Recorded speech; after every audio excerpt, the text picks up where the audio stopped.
Google Docs is an online word processing application which is accessible right from your browser and is directly integrated with Google Drive.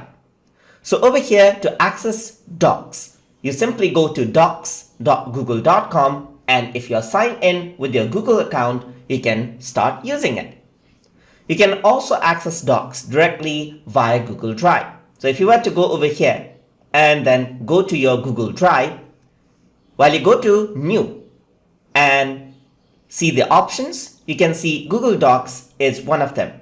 You can go over here, click on it to create a new document and start working with it. In Google Docs, you can also choose different templates and start working with them as well. For example, you want to get started with a letter. It simply loads up as a new page, and there you go, you can start working with it.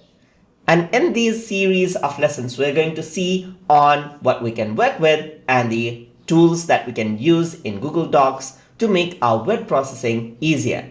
So hope you guys learned something as always. And as always, please like, comment, share, and subscribe.